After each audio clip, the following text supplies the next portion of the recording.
is the most, I think, anticipation team executives have had over an offseason. I think this offseason might be the most craziest ever. Are you on drugs? Donate it to charity. Are you on drugs? Right. Ladies and gentlemen, welcome back to another episode of The New World. And in today's video, after a very busy first week of NBA free agency, we take a look into some of the moves from big name teams and players that will shake up this year's upcoming season once the NBA starts back up. But before we do that, make sure to hit that subscribe button and help us on the road to 10K subs. Hit that like button if you enjoy the content, and make sure to share this video as well. And comment some of your favorite moves so far in this year's free agency.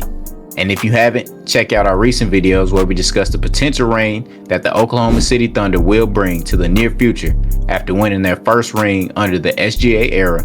And check out our video discussing how great this new Houston Rockets squad will be after acquiring future Hall of Famer Kevin Durant. Now with that being said, let's go ahead and take a dive into some of the free agency moves that have gone on so far. Starting off with the reigning NBA champs, the Oklahoma City Thunder signed SGA to a $285 million supermax that will make him the highest annually paid player in NBA history, as he will be making $71 million a year, as well as re-signing fan favorite Jalen Williams, aka light-skinned Duke Dennis. Fellas, how do y'all feel about SGA getting that bag, making 71 M's a year? I don't really like it. Now, I kind of talked about this in our previous video, and I talked about this in the SGA video. I personally would have wanted him to take a little bit less, but I'm not mad at it though, because he definitely does deserve it. But once again, like I said in the video we talked about Bron, it's gonna be more difficult, bro. It's gonna be more difficult to build a team with the way that the Oklahoma City team won a championship was about their depth. It's gonna be a lot harder to do that when guys are making $70 million, and you also got two other guys on the team that are really, really good at their jobs and also going to be commanding hundreds of millions of dollar contract extensions.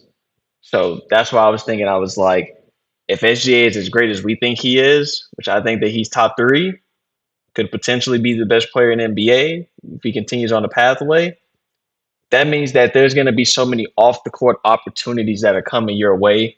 And you're going to be able to, he's only 26. He's going to be able to continue to come to the table. He only took a 4-year deal, which I think was smart. So he'll come to the table when he's, 30, and he'll get another one. You know what I'm saying? And based on how longevity is with these players, he might end up getting another one. So I think that with that type of finance, and the salary cap is only going to get higher. So with that type of financial stability, I personally would have took a little bit less and communicated to the team, like, look, how much do I need to take in order for you to get these other two deals done as quickly as possible? As well as what is the plan for how we're going to flesh out the roster, because we're going to lose some people. So we're going to lose some people. What are we doing with that draft capital? Which is why, like, even though I'm saying that I don't like it, they still may be good because of all the draft capital that they have. So I would have just sat with the team and asked what is the plan, because he's not going to go anywhere. He's probably going to be a Thunder for life. So if you are, kind of work with the team, because they're going to give you more money, bro, like once your next deal comes up. But that was just my viewpoint. 4 years, 285, he deserves it. He definitely deserves it. But it's just something, I would have just went a different way about it. And maybe that's easy for me to say because I would never be in a situation like that. But just based on the goals, individual goals, as well as team goals, I think that would have just made a little bit more sense. And that's kind of what they probably were banking on. But he decided to go about it a different way, which is, more power to him. Get the bread, bro. Get the bread. I respect it. Of course, this isn't shocking me. I knew he was gonna break the bank. Also, shout out to my boy Jay Will. Niggas calling him Asian Duke Dennis and like Duke Dennis, but that brother getting that paper. I saw like a lot of memes. Getting that paper and not fucking playing like that. Hey, the bench making him. Hey, you know what's crazy? He's actually averaging a triple double in his starts. So I think. Damn. What? Yeah, in his 3 games that he started, last year, he's averaging like a triple double, like all of them. So with assists. Yeah, Yeah. he's averaging So like 10 assists. yeah, Why so is that man not playing more? yeah, for the people that's talking shit about him, like saying, he's just famous for like being joyful, which I don't really see how that's a complaint, but he's just famous, like even though he didn't play on the team, which he did make contribution in that series against Denver. He gave them some pretty good minutes. In the minutes they weren't playing like Chet and iHeart. Yeah, man, shout out to bro. I gotta respect bro. He's funny as hell. I'm thinking about getting a jersey. I already have an SGA jersey. Yeah, man, that brother's hilarious. But hey, brothers getting them bags. Hey, I respect it. Even though SGA, that's a whole lot of bread. So Oklahoma's situation will be pretty interesting as far as what they are doing with J Dub deal and Chet deal once that comes up. But hey, go ahead and get that bread, my brother. But staying on track with talking about our recent videos, I'll go ahead and move on to the Rockets. The Rockets end up signing Jabari Smith to a 5-year, $122 million deal, as well as Clint Capella to a 3-year deal, Dorian Finney-Smith to a 3-year deal as well, on top of course, trading for Kevin Durant. So, fellas, what are y'all thoughts on the Rockets, adding to this young team, this young roster? Love it. Absolutely love all the moves that were made. I feel like a lot of people are going to probably come to me for my fandom in the Houston Rockets video. I was very, very excited because even when Kevin Durant and Buffy, I want to kind of get your thoughts on this. Even when he made his move to the Phoenix Suns, a lot of people were saying that team could compete for a championship, but I just feel like they had gave up way too much. And I do think that KD is great, but trades with those types of talents, bro, you just end up giving up extremely too much, and then the team is just top heavy. And I feel like top heavy rosters don't work with aging prospects, with aging, players. Like guys in their late 30s, like a Kevin Durant, who isn't going to play 82 games, who isn't going to play 70 games, even though, fun fact, he did play not this past season, but the year before last, he did play 75 games. But this past season, he only played like 60 something. So with that, if you're going to be top heavy, you need guys that are going to be able. You need workhorses, young guys that are going to be able to play a lot of minutes. Kevin Durant's not going to be that. So with the Houston Rockets, they really didn't give up that much. They got rid of a player that was not only inefficient but ineffective in the postseason. That was, I'm just going to call him bad, BAD, a bum ass dude, in Jalen Green. They got rid of him. That was a problem for them because, as we talked about with that series, they should have beat Golden State. They should have beat the Golden State Warriors. They had the better team. But this guy giving you single digit outings, what can Ime do with that, bro? So they basically replaced him with KD. And now they're adding on top of it because first of all, we know that a presence of big men centers is as prominent now as it has been probably since the mid to late 2000s. Having a big, because you're going to be going up against the likes of Jokic and OKC, they have size with that 2-man lineup. So Houston Rockets now having Şengün as well as Steven Adams coming off the bench, and now bringing back Clint Capella was phenomenal. And then taking away DFS from the Los Angeles Lakers also was a good pickup, getting a 3-and-D guy because they also had shitty floor spacing last year. Okay. I'm not gonna lie. Like we should be throwing out that 3-and-D shit. I ain't gonna lie. Is DFS If you get open shots, 3-and-D? I think bro's shooting like 36% from three, and you're getting open looks. So it's like I don't know if I can call you a 3-and-D. You feel me?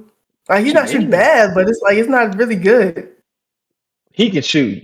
If you leave I mean, him open, he can knock down 3-and-D shots. before he got traded to LA. He was known as the 3-and-D guy. So I guess. I mean, I don't know who's calling him that, but I like this Rockets move. Like I already said in the previous video, I think at the least this team is making the Western Conference Finals. They're finna be giving OKC a run for their money. The Spurs, once they get healthy, giving them a run for their money. But I mean, you kind of look back, as Bardo was saying, to the Suns when they traded KD over there, they had to give up a lot in order for him to be over there. So it was really just Chris Paul, Devin Booker, KD, and then DeAndre Ayton. And they won those role players like a Cam Johnson, Mikal Bridges. That was gone. So now he's going to a team where he has really good players, a whole bunch of role players, and they're young and loaded, and this is a team that has big man depth. They got Şengün coming off of All-Star. They got Steven Adams, who re-signed, and then they just drafted, the 7-1 big out of Duke, Cayman Malik. So this team, I mean, they have depth at each spot. The only thing that you can say that they probably really want to add to is maybe, that PG spot or, the 2 spot. But, they're in really good hands with, Amen Thompson. He's in the lab. They're apparently re-signing Fred VanVleet to a 2-year deal, I believe. And, they got Cam Whitmore, Tari Eason. Just like I said, they re-signed, Jabari Smith. Now they got Clint Capella. So, this team, they have, plug and play guys. So, all that stuff about, KD, he's cancer and all that.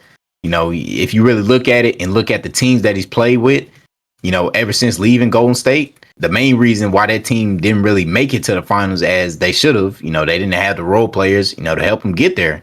So now this team, they have the role players. And, like Bardo also said, this team was supposed to beat the Warriors this past playoffs. They were supposed to but they didn't because they were missing one thing. And that was, true number 1 option and a scorer who can get it done. They got rid of Jalen Green, who was playing like straight buns. He had a one good game. And then, he's throwing up single digits ever since then. So now you just bring in a Kevin Durant, which is like, that's so much more better. I'm trying to think of a word to describe it, but it's so much more better than having to deal with, what Jalen Green put up. So the Rockets, they're in good hands, but hopefully, they might not be done. Honestly, I've heard that, they may be using this whole Clint Capella thing for another deal because apparently, as we've seen recently, Sham said that the whole KD deal is a part of some big 7-team deal. So we don't know, man. Maybe the Rockets are still not done as far as these other teams as well.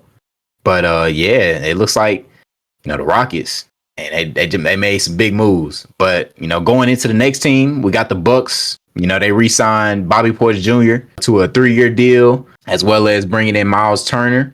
But in bringing in Miles Turner, they had to, waive Damian Lillard, which, there's a lot of speculation on that whole situation.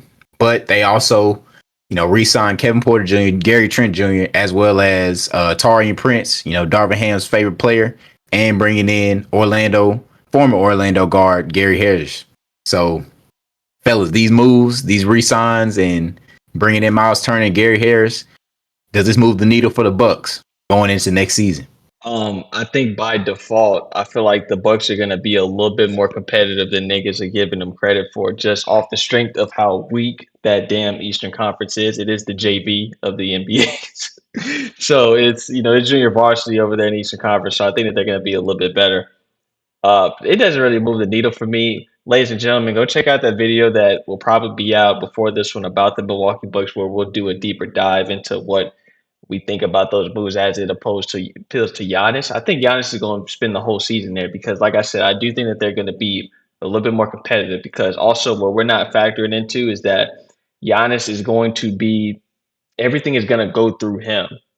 And people can say, well, hasn't it always done that? And I was like, no, because, they've had Damian Lillard, so he's been kind of mortgaging that. Now you're getting rid of a defensive liability as well as a ball stopper in Damian Lillard. And now the team is really going to go through Giannis. And if people think that Giannis is still top 3, this team should be competitive. And if they're a top 5 seed, people may say, oh, that's not really that big of a deal. But we've seen 5 seeds, 6 seeds make some shake in the NBA and make a deep playoff run. And I think the Milwaukee Bucks have the opportunity to do that because they really got to just get through the first round. Like once they actually get through the first round, a lot of that has to do with injuries. So injuries and that first round hurdle, because that might also be a mental thing, is what they're going to have to get through, as well as I don't think Doc Rivers is a good coach. So they also are going to have that limitation as well on the sideline. But I think that team can actually make some run because I still don't trust all of these other teams. The only team that I'm really kind of putting more stock in, I'll say 2, are the Detroit Pistons and Orlando Magic. And once again, those teams are pretty precocious right now. Like, they're very, very young, don't have a lot of playoff experience. So I can't put too much stock in them. I love Cade Cunningham. I love Paolo Banchero. But them versus Giannis, it would be more of a collaborative effort for those other teams to beat them. Now we know basketball is not a one-on-one game, but I think that Giannis going against these teams that don't have as much playoff experience. Because one thing when I talk about with Indiana is that Indiana, this was their second time going at this, so they had some experience. These other groups have like Celtics. These other teams have experience. Pistons don't have any experience really. Magic don't have any experience. Even the Cleveland Cavaliers, bro, I just don't trust them. So it really is just, in my opinion, going to be New York and said who? They got to be healthy. Who? The Cleveland Cavaliers? They not doing shit healthy. anyway. They're not doing nothing anyway. No, I don't trust the team with Donovan Mitchell. Like, even though Donovan Mitchell, he puts up great numbers. Like, it don't really look like it works out well. Agreed. For a team, like it looks like even though he puts up 40 balls, it don't look like it's working out. It's not. That's my whole point. They need to be healthy so they can relieve some of the pressure off of them. They had brothers scoring 40 points in the playoffs, and people was like, "Oh well, this guy's the first option on championship team. He's averaging like 38, and then he fucking wears out his." I think they also failed to incorporate Evan Mobley offensively throughout that series too. He's not developed yet. Yeah, he's not developed offensively yet. When is he gonna develop? When is he? I don't know. Like he just doesn't look like he's developed as an NBA player. He's great defensively, yeah. I give you that. Man, what is this going to be year 3 for him or year 4? Year 4. I think it's year 4. Year 4, bro. I mean, it's year 4, bro. I mean, if you're not developed now, when are you going to be developed? Kenny Atkinson couldn't unlock Evan because that's what niggas would talk about at the beginning of the season was like Kenny Atkinson unlocking Evan Mobley, and it's like he's taken a step, but it's been marginal, and I think a lot of that is kind of out of his control. I feel like with that team, with that backcourt, bro, I just don't really see Evan Mobley taking that much of a lead with Donovan Mitchell on that damn team. Need Darius Garland more than Donovan Mitchell to be on the floor. But they're trying to deal Darius Garland, which makes no goddamn sense. They need to deal Donovan Mitchell. A lot of Donovan Mitchell. I don't think he's that great, but he is a commodity. Like niggas will mortgage some aspects for him, huh? What are you gonna deal him for? Bro, I think it's another one of the situations where they don't have to deal him for a star. Dealing him with some pieces that work with that team. Teams will give up pretty good haul for him. If Desmond Bain got traded for what he got traded for, I think the Cavs can get some off center, Jared Allen, which I think they need to deal him. I think so too. I think Evan Mobley he got hurt. Bro, he gave them nothing last year. They was breaking him out on the perimeter, bro, for Tyrese Halliburton and what was the other brother name? Andrew Nembhard. Giving them strokes on the perimeter. Strokes on the perimeter. Like, bro, he cannot move his feet at all. And that's another thing. If you have to look at it like this, Kenny Atkinson, why are you not making adjustments, brother? They're trying to get the switch. And I'm not gonna lie, Indiana's offense is really, really well. Like really, really good. So you have to game plan for that not to happen. I was just seeing Jared Allen just get strokes on live television, and it was mighty hard to watch. We'll go ahead and go into the team that made some very good moves. This is the team that took the reigning champs to a game 7 in the Western Conference semifinals, and that is the Denver Nuggets, who made a big time, I guess you could say big time trade for Cam Johnson, sending Michael Porter Jr. and an unprotected first round pick to the Brooklyn Nets, as well as picking up Bruce Brown, who was a part of their 2023 championship run, signing him to a 1-year vet minimum, and picking up Jonas Valanciunas in a trade, sending Dario Saric to the Kings, and picking up big time shooter Tim Hardaway Jr. and signing him to a 1-year deal. Fellas, how do y'all like all these moves made by the Nuggets so far? Well, okay, I'm gonna start this off right here. I'm not gonna lie. Dario Saric is just collecting dust on that team. So the fact they got him out the way, I thought that was like excellent. He was just collecting dust. There's no point in him being on the team. They're not going to play him in a rotation minutes in the playoffs. So it's like, what the fuck is he doing on the roster? So I respect that most certainly out of all things. Now, Tim Hardaway Jr., he's not a player, but he might look good compared to he might get. Wait, you said wait. Can you repeat that? What'd you say? Tim Hardaway Jr. is not a good player. He's not a good player. But if you're getting wide open 3-point shots with Jokic, which is most likely going to happen, that might suffice. So I don't think that should be much of a problem. But like beyond no doubt, he's not a good player. Like not a, like and I thought it was funny. Like I was rewatching the Clippers versus Mavs series, like back in the day, which is like 3 or 4 years ago. Like Luka Doncic, Kawhi Leonard, they was having their like crazy matchups, and Tim Hardaway Jr. deadass was like the second option on the Dallas Mavericks, and for some reason those series went to 6 and 7 games, which is crazy, like crazy. Like Tim Hardaway Jr., like the guy that had the fluke game in the NBA Finals, and I thought that was hilarious. So the Denver Nuggets have been making moves, and I gotta respect this for we've been on the podcast being very, very constructive of how the Denver Nuggets have kind of managed their team. Wasting that they man's haven't prime. done shit. Yeah, they've been wasting bro's prime, and I've been on record about this. I would say for about, I want to say 2 years. Michael Porter Jr. should have been off the roster after the finals, and the fact that they gave him that contract deal, I was like, they're going to get rid of this nigga in like 1 or 2 years. I was saying that shit in 2022, 2023.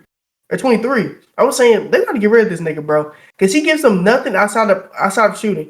He'll have a series against the Los Angeles Lakers, and I gotta respect him for one thing. He did play last year through like those grueling shoulder injuries, so I have to give him that.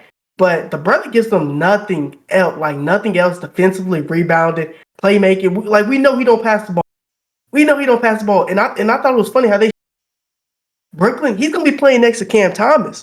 So I wonder between those guys, who the hell's gonna be Hey, I was seeing a lot of stuff on Twitter. They was like, oh, that's the reason why the Nets they picked up so many playmaking guys in the draft, so they can just throw the ball to Cam Thomas and Michael Porter Jr. Just get the hell out the way. That's what it sounds like. It's gonna be happening over there. They're gonna win 20 games next year. So congratulations. Because that style of play, it's not gonna work. Like Cam Thomas, man. Like, what more do I have to say about that, brother? It's like Cam Thomas, 586 overall player. Like, that's what he wants to be. But he's like an 82 max. Because it's like, he can go on splits where he's averaging 27 points per game, 50, 40, 90. But it's like, like he's not winning nothing. Like he's not contributing to like winning no game. So that's off on tangent. But I think the Denver Nuggets are playing the cards right. They're gearing up. I do think it was kind of fucked up how Russell Westbrook opted out of his $3.4 million deal. Like right before this shit started happening, it was like the Denver Nuggets, they started acquiring all these players like Bruce Brown, all these guys after Russell Westbrook said that shit. So I don't know where Russell Westbrook takes his career, because to be honest, nobody really wants him. Like, does anybody want Russell Westbrook? Favorite to go to the Knicks.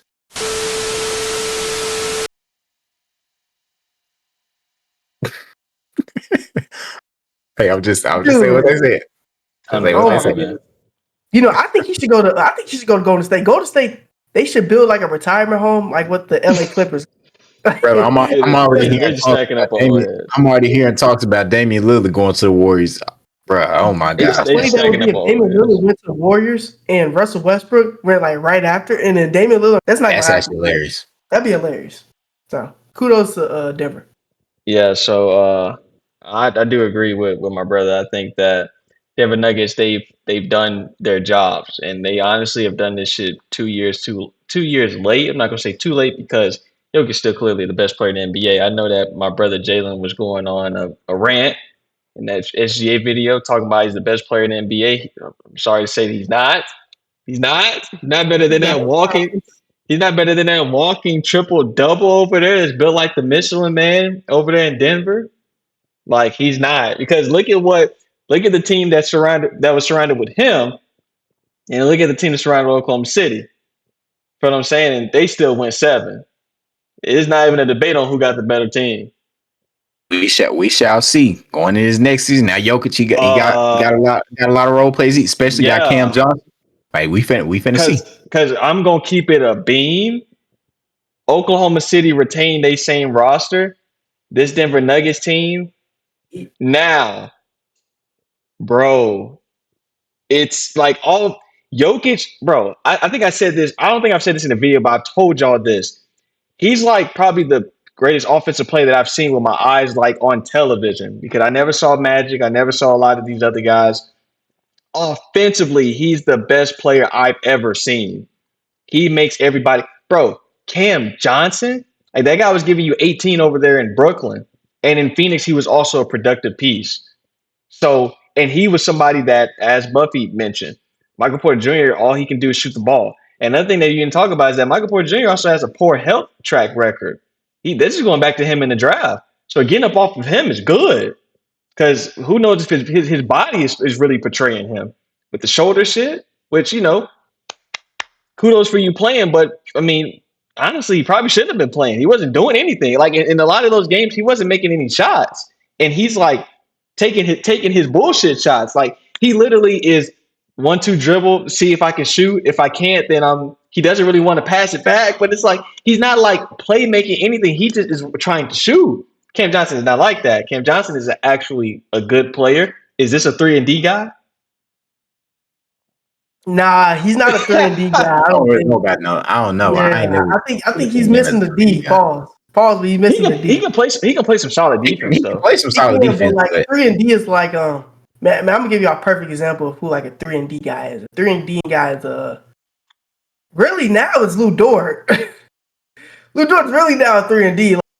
I thought you were gonna say like a prime Klay Thompson. Like that's like the definition. That's like the highest. Yeah, but it's like you don't see that on the given. Like we don't. That's what I'm saying. So like my thing is who is really 3-and-D though? Like I'm looking at guys that can make open threes and that can play good defense. That brother Trey Murphy in New Orleans, I think he's 3-and-D. That brother's cold. From three. He's shooting 40% from three. He shoots 40. I think he shoots high clip on he's shooting 25 feet. Shoots high 40 ball. So he's shooting if you see his highlights, he's shooting behind the line. He just riding in New Orleans. He's shooting 5-7 feet behind, 5-7 inches behind the line. Like brother can shoot, so I give him that. Yeah, but, I wouldn't call Cam Johnson 3-and-D, but yeah, he's a really good player though, really good. And one thing about he's efficient from all three levels. So yeah, it's not the score. Yeah, probably the right terminology. Yeah, so they added Jonas Valanciunas because they needed a big. DeAndre Jordan is not a good big. So adding Jonas Valanciunas. I'm surprised he's still in the NBA. I don't know why.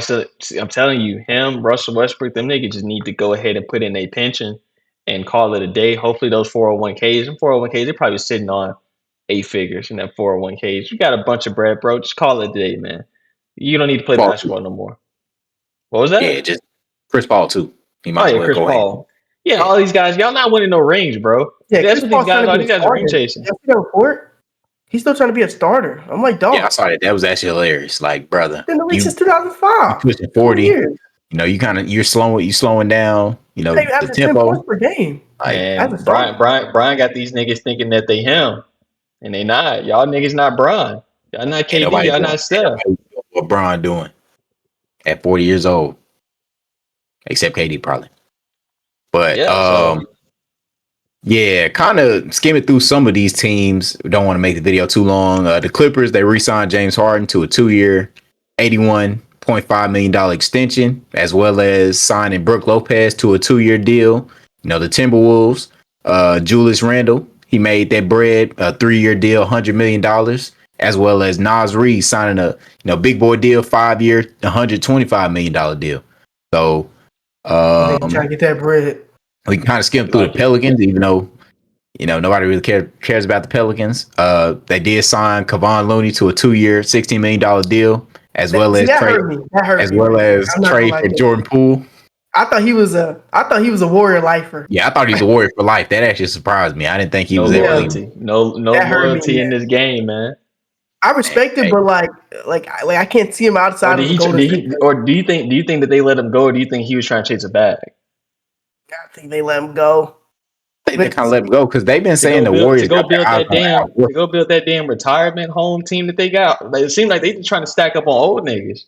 Yeah, because they apparently trying to go after Al Horford. So it seems like they've been bringing an old big name. Al Horford's going there. He's retiring because he said he wants to retire. He just needs to retire, bro. He needs to retire, bro. Because you can go over there and ring chase with Golden State. That ain't gonna work out well for you. That'd be tough. Like the mock-up pictures have been a little hard. I mean, if it was 2017, this is 2017. That shit would be gas. Like I feel like it seems like these teams are trying to replicate the 2014 Brooklyn Nets.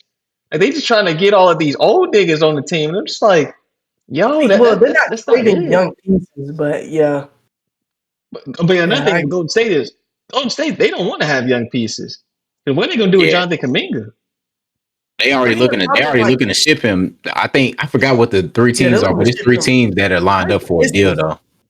I heard the Pistons, but Yeah, I one know. thing I is think like the they're in a Pistons. I weird think the spot. Kings. I think the Kings were another team. I forgot the third team though. Because But yeah, the Pistons honestly have been losing assets, and then with the whole Malik Beasley situation, they need more. That shit is so goofy. Like, yeah, stuff is so hilarious, bro. I knew there was something up when he didn't catch that pass. It's the main Like, dude game's on on the Neon line, he Stream dropped that the said pass? something about he hate gambling or something like that. Man, well, I knew he gambled, but I didn't know he sports gambled. So that's a whole different level. Like niggas actually, but the Golden State Warriors, they have no the star player Steph Curry. We all know that, but he's 36, 37. He doesn't have that many years left. But they're not getting rid of Steph. Like, he's Steph Curry. They're not getting rid of him. So it's like, what the fuck do you do? Do you try to get him Get rid of like Steve Kerr, young pieces, bro. or do you rid try of to get Steve him Kerr. agent niggas who have already had experience? And it's like, okay, they're trying to give him agent niggas, but I still don't see these niggas win the championship. So it's like, I don't really know what Golden State's doing. They really think that just because they got Steph Curry, they really got a chance. But the way these I teams are guess. built now, I'm sorry, but it's not happening. Like, kiss that goodbye. Just kiss it goodbye because they're already a small lineup as well. So it's like these teams got bigs, and yeah, it's not going to work out as well as they have in mind. Like Steve Kerr, brother, you got to let it go. Steph Curry, I get it, it's Steph Curry, but like, dude, this is a new age. Steph Curry, he's not getting any younger, and you clearly don't care about your young talent because you made it clear that you didn't like the fact that Jonathan Kuminga was trying to get a piece of the pie. And you only want Steph Curry to have his shine, but brother, you got to let it go. Like, it's not going to last much longer. Make sure you stay tuned for part 2, as we will further dive into teams such as the Hawks, Grizzlies, Knicks, and the Lakers, as well as We didn't talk about the talking Lakers. about their signings. You said, huh? Shit. Yeah, man. Stay tuned for that part 2.